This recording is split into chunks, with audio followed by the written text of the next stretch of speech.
Hello, everyone. Thank you for joining us today. My name is Barrett Louie, and I'm a member of the team here at RiskIQ. In today's webinar, JavaScript Threats, a clear and present danger for all online merchants, we'll be discussing why JavaScript attacks are a top concern for any organization that acts as an online merchant. Before we get started, there are a couple housekeeping notes. First, a link to the webinar recording will be sent to everyone following the webinar. Second, if you have questions, please send them through the questions window in the GoToWebinar control panel. We'll cover as many as we can at the end of the webinar. If we aren't able to get to your question, the RiskIQ team will reach out to you directly.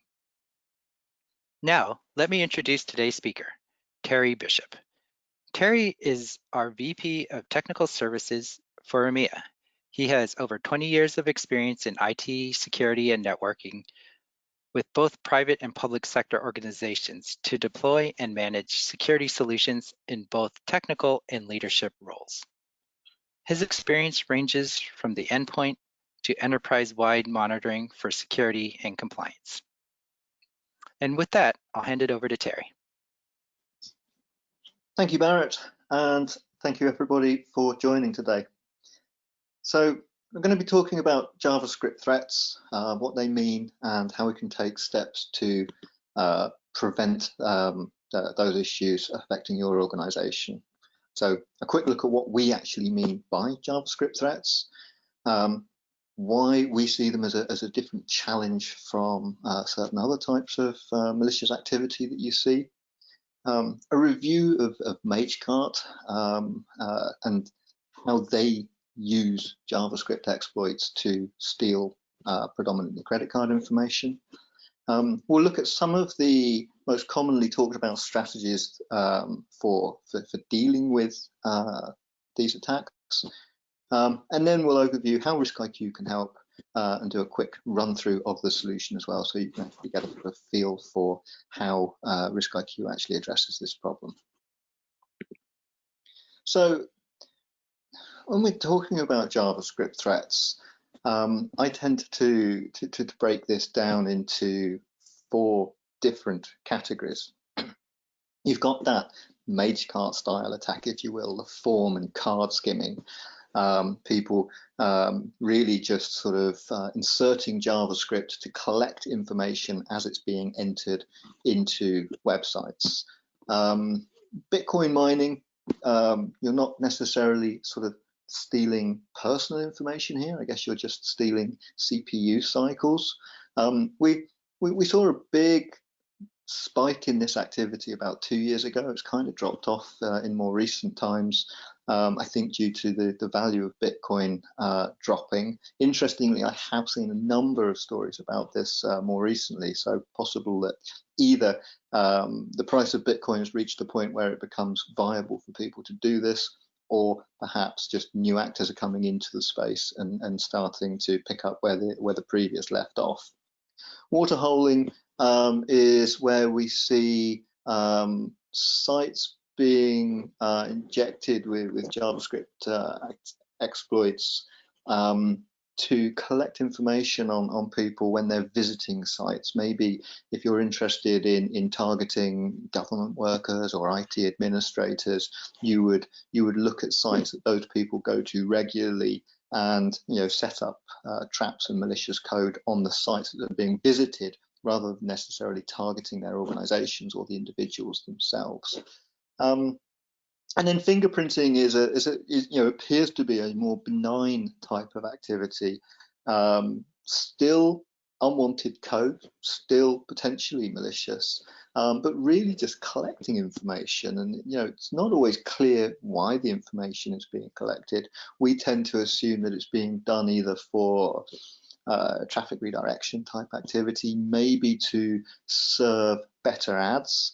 I think from my perspective, fingerprinting and any of these are unwanted activity, because it's code which is not put there by you or your organization, and therefore if you haven't put it there, it really shouldn't be there. You've no idea what it's doing now and or what it could potentially be doing in the future. So even the sort of more benign activity, to my mind, is something that should be monitored for and removed if found. And you know, we've titled the session JavaScript threats. People do refer to it as browser-based attacks. So there are sort of different terms. Here, I've sort of opted for client-side code. The point here is that the code is being run not on this a company's server. It's being run on the visitor's infrastructure, their PC, their laptop, through their browser. So it's remote from the other system, the activity that is taking place. And that's interesting. When you look at the way that organizations have targeted their security programs over time, they've tended to focus on the internal data. That is very well protected. I've said here in brackets better because, yeah, sure, we still see breaches of internal data, but as a whole, the measures to secure, protect, and monitor internal data is significantly better to that which we are seeing on the client side, on browser-based systems. And you know, there's an inherent trust in organizations when consumers go shopping, for example. They've almost, at the point where they hit the site, made a decision that they will spend money on that site. There's an assumption that if I enter my credit cards on this site, it will be safe, that it would be a secure transaction. And more data is being collected. It doesn't have to be credit card data, right?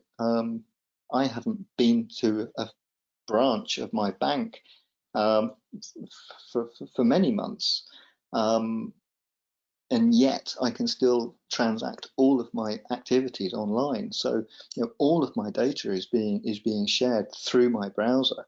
And in these days of COVID, we're seeing even more activity moving through browsers. And as I will say later, we've seen an uptick in activity of JavaScript injections through this period. And then the final point here is the protections available to us when we are in our own homes, on our sort of systems outside of the corporate environment are less. Really, endpoint protection is the only protection available, and that's assuming that people actually have that they know how to maintain it, they know how to keep it up to date. So I think I see this as the volume of data that's being collected here, and yet the focus on it is significantly less than we are seeing in other parts of the business where the same data is being held. And then it's interesting. This stuff is not simple when you consider the complexity of I'm going to say a web page. It looks really trivial in a browser. It's just some images, some text, but the back end is tremendously complicated. IP addresses, DNS, certificates, all of the different plugins, all of the JavaScript. The number of components that go into a site are huge. If when we're talking about direct attacks, where scripts are being modified on the organization that is running the website, serving their own data, how do you make sure that all of those different components are correct? Especially JavaScript itself. You have dynamic scripts that change regularly. You've got all these moving parts, and all of the execution happens on the browser. It's not happening on the server side. Add in the supply chain to that, and the supply chain, even on sites where it may not be obvious that there's third-party code, every social media widget, the Twitter logo, the Facebook logo, they're all typically, served from the appropriate organization into the environment. Chat services going to be hosted outside of the organization, and ads, um, a very common source of malicious code, again, all being served from external locations. So the complexity of this and the challenges are, are significant. And then, as I say, the code is executed in users' browsers, and these organizations, the groups that are writing these scripts, they're writing them to detect detection software. So if they think that it's an automated process reading the file, they will serve benign code. If you're not at the point of purchase, some of them won't deliver the payload, won't actually collect the information. So you've also got subterfuge going on. And in our experience, or I should say, from what I see, the majority of incidents are primarily being picked up by credit card companies doing common point of purchase, triangulating from the number of breaches, where the weak link is, and at that point they'll notify an organization. The organization starts going into the minutiae. Could take, still from that point, could take days or longer to identify specifically which piece of code is the problem. So the time it takes to find this is significant because of that complexity. So looking at Mage Cart, because I think that's for me the low-hanging fruit here. There's a market for credit card data.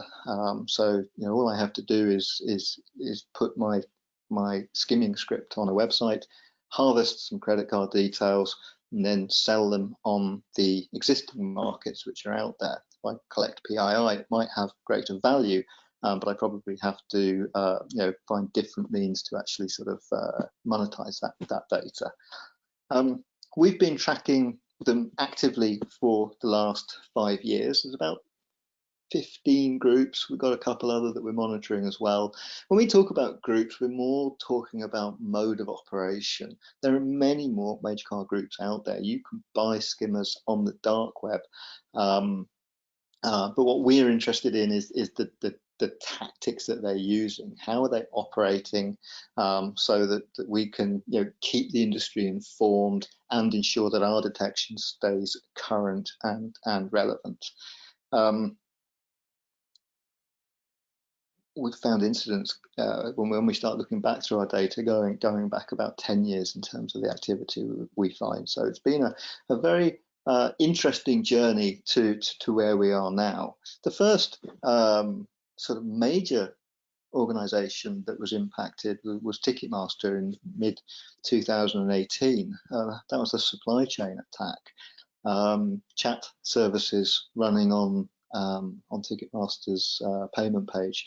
Presumably, if you took too long entering your credit card details, a little message would pop up saying, "Hey, can we help?"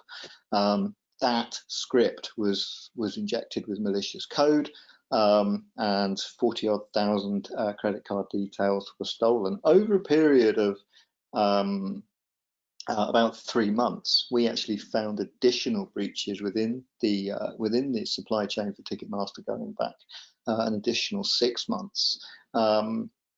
British Airways were hot on the heels of Ticketmaster. That was a direct attack. So that was systems hosted on British Airways infrastructure. That story was very highly publicized. I think people consider British Airways to have a very solid security organization, and I think was surprised by by not only the scale of the attack. About 400,000 credit cards details went missing. Possibly the fact that those cards probably had a higher value, and also just the fact that it was a direct attack rather than through the supply chain. Advaline came in January 2019, so there's no real let up in the pace once the sort of the genie was out of the bottle. Advaline are an ad network, and again, ads are everywhere. They proliferate. We see significant numbers of malicious instances of code in general in ads. So no real surprise, I suppose, to see the Mage Cart skimmers going into that environment, but significant impact. And then in July of last year, we saw a massive spike in alerts on the skimmers that we were finding. Couldn't work out what it was at first until we realized that all of the incidents were coming from third-party hosted JavaScript held in S3 buckets, different S3 buckets around the world. Then when we looked closer, we realized that those buckets had been misconfigured and were world writable, meaning that people could go out, find these scripts, download them, modify them, upload them, and then anybody that was using that script would be running the Mage Cart or the skimming code. We've worked with Amazon on that problem. Amazon now actively notify customers when we find these insecure buckets to help secure those sites, but we do still see them cropping up. Malicious Chrome extensions is an interesting one. That's slightly different. This is where we've seen the extensions that you use in your Chrome browser targeting web admins. So your web admin works in Chrome, has a number of extensions doing different tasks, brings up the website to make any appropriate changes. And at that point, the code in the extension will look for relevant script files and insert the JavaScript there. So not so much a type of Mage Cart skimming code, but a technique for inserting it into different sites. And then we finished last year with a very interesting twist. Up until then, we had only seen the actual credit card details being harvested, but in December we saw the e-wallet on a site being targeted. We didn't think that was possible. It's a very interesting sort of novel attack, but really kind of is quite shocking in a way, because that information is typically much harder and much more secure, but still possible to harvest that information. And then this year, in April, we saw the Makeframe skimmer. This is a group that we've seen acting before. They've been active for the last sort of 4 to 5 years. They introduced some new code, much better at hiding itself, still obfuscated, still detectable, but just interesting that significant changes were made to the way that they were trying to hide in JavaScript. And an interesting exfil method, inserting the credit card details into iframes on the page, so sending the data out, almost reversing the security to work against it rather than for it. So I think for me the biggest takeaway here is that this is a really active market. There must be money being made. People are investing time building these skimmers, making changes, making improvements, and for the last few years, we're just constantly seeing an evolution and new attacks taking place. So very much an active threat. Looking at the landscape and over time, we've seen over 3 million different instances of card skimming code within the activity that we do. We've identified tens of thousands of hosts that have been directly breached in the same or similar ways to the British Airways breach. And we would say that probably 10 times that have been breached through hosted services. And we've found, take the S3 bucket example for one. That's there's about over 17,000 sites compromised there, and still going up. And it's just such a significant uptick. It's a very real problem. And interesting, as I mentioned earlier, since COVID-19, we've seen lots of retailers suddenly having to really leverage online systems to support their business.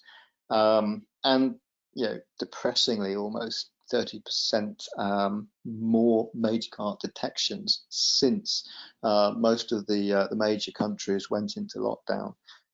So as businesses were looking to sort of pivot and continue to trade, so the malicious actors saw an opportunity to make more money. And over time, I've seen people discussing, what happened to such and such a site, or what steps could be taken to make improvements. When BA were breached, iframe sandboxing was kind of bandied about. Why wasn't the script in a sandbox? Mistakes were made. I'm not sure it's as simple as that. I've seen different discussions saying that iframes can introduce as many problems as they solve. Equally, the compromise that was on that system was pretty significant, and I'm not necessarily convinced that the attack couldn't have happened even if it was in an iframe.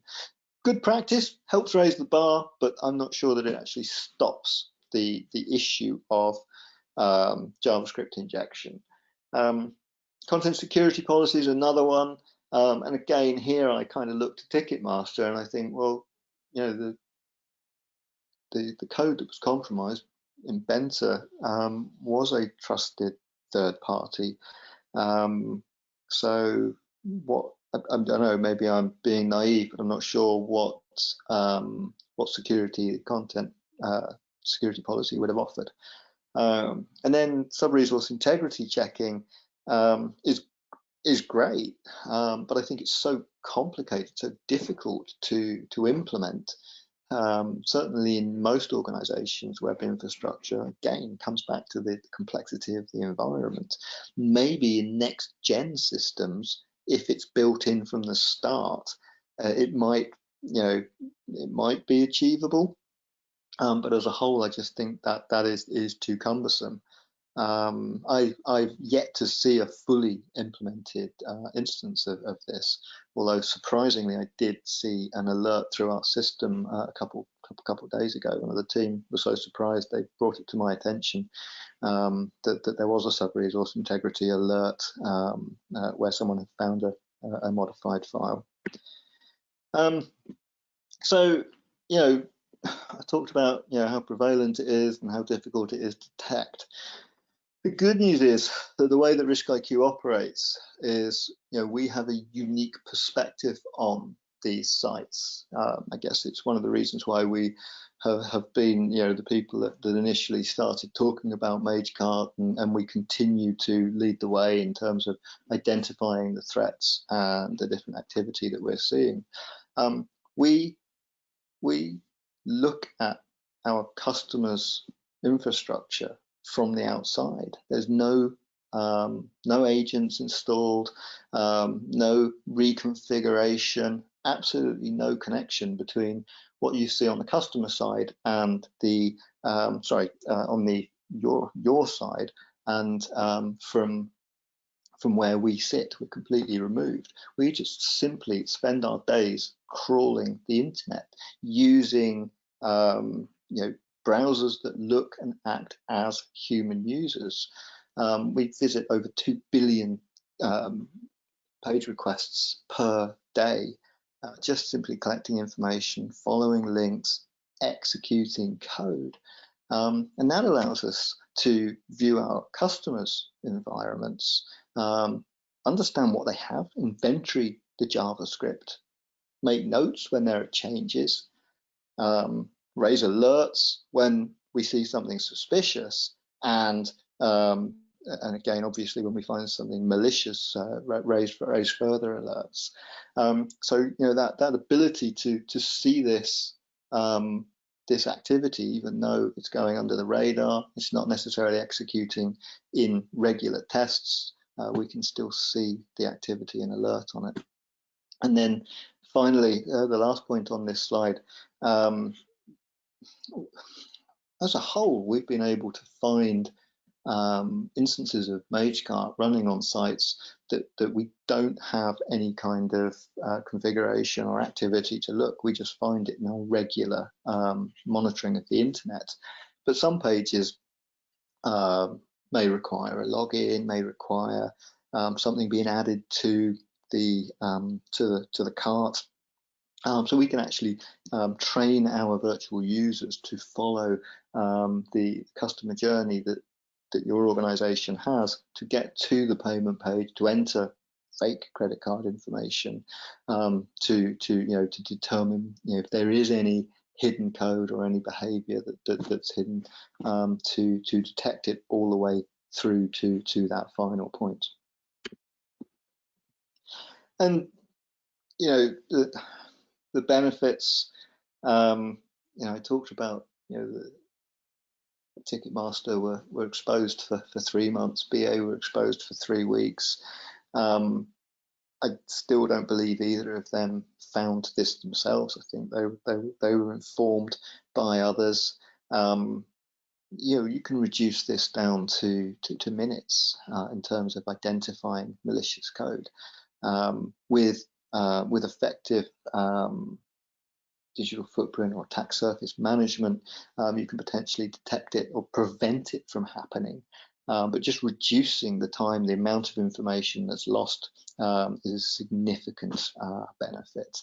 Add to that, the complications of standards like GDPR, and then of course the brand protection. I was speaking to someone the other day who was talking about a breach of a site. It was a charity, and they'd lost something like £30,000.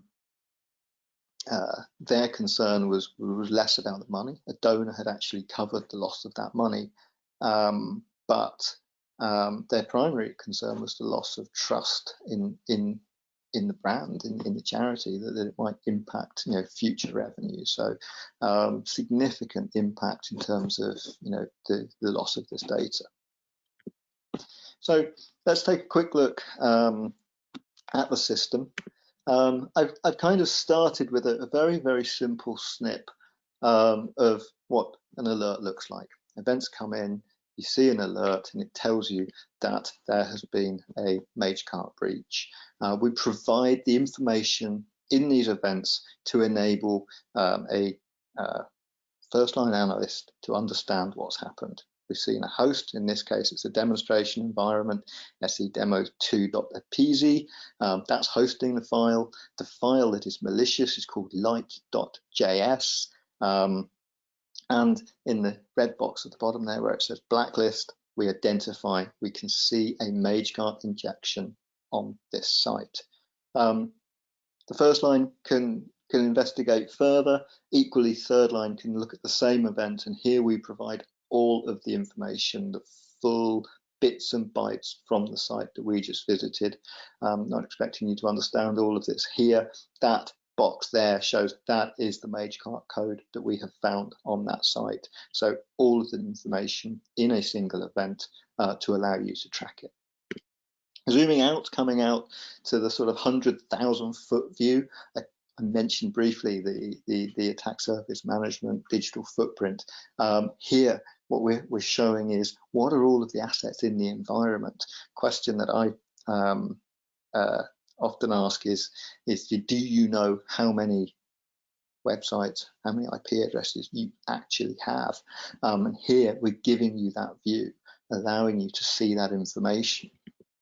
you can drill down into that data. So now we're starting to show, the detail of that.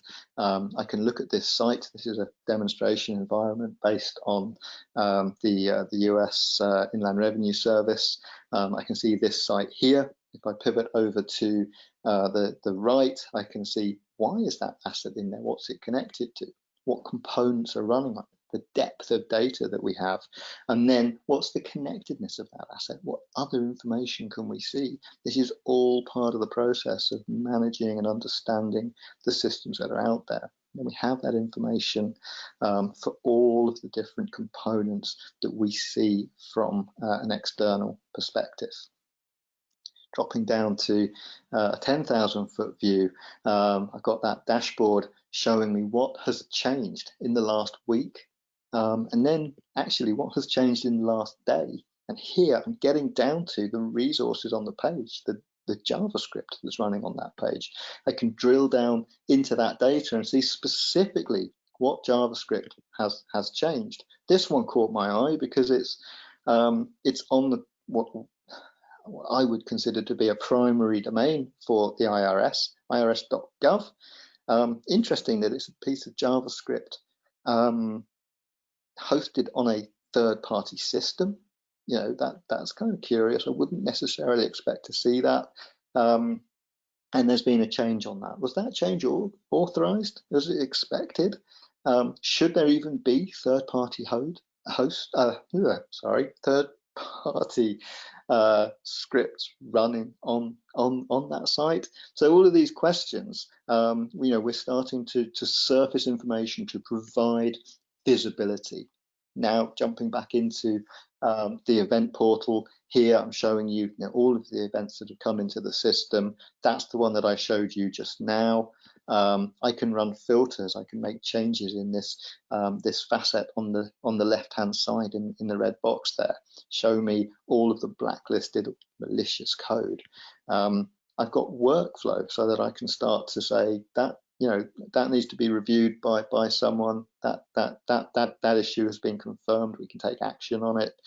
Tags, the little blue boxes that say resource, active, added, they're automated tags. We put that information in there. The system has done that, but you can add your own tags, maybe for the department that's impacted, or whether there's specific tracking code that you want to apply, and then the owner and the priority. And then the event, as I showed it to you before, the information that will allow your incident responders to see what is taking place, and the crawl detail, all of the information, so that as the investigation unfolds, you have the information in one place to move through it. Here, I've just pivoted to a different example, looking at suspicious. We don't just tell you when we find a skimmer or malicious code, but we're also looking for behaviors that are unusual. In this case, newly observed host or domain. We find it unusual if a sort of production site goes live in less than 2 weeks. So when we see domains that have just recently been registered or observed, we just raise a message to say, do you know what, that's unusual. Normally, when someone's making changes, they'll register the domain, write the code, test it, wait for a change control window, launch it. That whole process takes more than 2 weeks. So to see sites going up quickly, that's a red flag for us. We tend to find more malicious sites there than as a percentage of other types of activity that we do. We also look for bare IP addresses. That's unusual again in a sort of a corporate or professional environment, but we do see malicious actors doing that more often. So again, we're looking for suspicious changes within the code to raise awareness. And here, should SRI be adopted? Should we start to see more of this this capability? And this really is a great way to prevent malicious activity. We can audit that process. If we see the hash in a sub-resource integrity configuration change, we can raise alert. Something has changed which really shouldn't be changing, or at least the code should change as well. So that's my very brief overview of the RiskIQ solution. Just to summarize, we do see continued activity in this area. It is significant. We have a team of researchers looking through our data and regularly finding new threats and new issues which need to be looked for, modified, and defended against. The client side execution of this code does make it difficult to monitor, especially when when the code itself is trying not to be found. So the changes are being made that are being made as subtle. Benign code is being delivered when appropriate, which does increase the risk of PII being lost and the duration over which that data can be lost as well. RiskIQ solution gives that end-to-end visibility, what is out there, and then down to the specifics of what JavaScript is there, whether it's locally hosted, whether it's third party, what its current hash is, if the hash changes, if the code makes changes, if it's suspicious and or if it's malicious. So full monitoring of your external attack surface. And rapid detection, we are monitoring these sites on a continuous basis, and then raising alerts, providing you with the means to take action, protect you, protect your customers and your corporate brand. Thank you for joining the session today. I will hand back to Barrett. Barrett, I'm not sure if there are any questions. I'm happy to take some. I'm not sure how long we have, I'm afraid. Yeah, thanks, Terry. We've gotten a lot of questions, and let's see how many we can get to in the next couple minutes here. First question, what are your recommendations to stop the JavaScript insertion from happening in the first place? Now, for me, that comes down to the attack surface management program that I kind of touched on. This session isn't about that, but from my perspective, from the RiskIQ perspective, best practice says you need to be looking at this. When I say people can't answer how many websites they have, that's a problem, because if you don't know what you've got, how can you properly detect it? How can you ensure that the loopholes, the cracks, the weaknesses, the vulnerabilities are not being detected, not being resolved? So I think having a program to understand your digital footprint and to manage that, proactively review these assets would be my approach to stopping this problem in the first place. Awesome, great recommendation. Next one, where can I find out more about the actual card skimming code Mage Cart is using? We've been very active. Our research teams, we're monitoring for this. We've got all sorts of technology in the background, raising alerts and providing information that our team look into. Whenever we find anything notable, we provide that information in our blog, through the resources and research page on our website. I think we even have a section specifically for Mage Cart to help people find that data and to answer questions. Please do take a look. There's a lot of really useful information there. I think we have time for one more question here.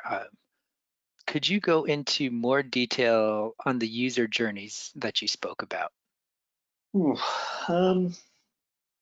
it's an interesting one. I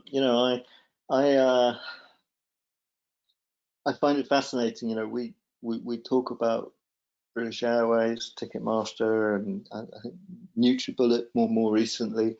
None of these organisations are customers of ours, but our current infrastructure detects the malicious code anyway.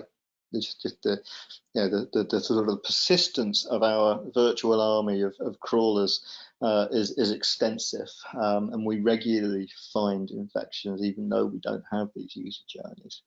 But a lot of people prefer to have the sort of the security that goes with visiting the sort of the pages that hold the crown jewels, the actual credit card forms. And because sometimes you need to have an account, maybe you need to log in, maybe you just need to actually make a purchase before you can get to that page. We're able to train our virtual users to follow the thread, click on this, purchase that, enter the credit card details, and depending on our customers, because obviously we don't want to affect stock control, we don't want to actually buy this stuff, or we might want to buy it, but that's not part of our business model. So if the infrastructure is there for us to make fake purchases, we will go all the way and make a fake purchase, so that should the malicious code be hiding, should it be only serving data at a certain point in the process, we are able to detect it through that customer journey. Hope that answers the question there. Yeah, definitely. All right. Well, looks like we're right up against time, so that's all the time we'll have questions for today. Reach out to success@riskiq.net with any additional questions and to schedule a time for a demo. Thank you all for attending. Thank you, Terry, for a great session as well. We'll Thank you, follow up Barrett. directly. Thank you. We'll follow up directly with those who asked questions that we weren't able to answer live. Thank you again, and have a great rest of your day, everybody. Take care.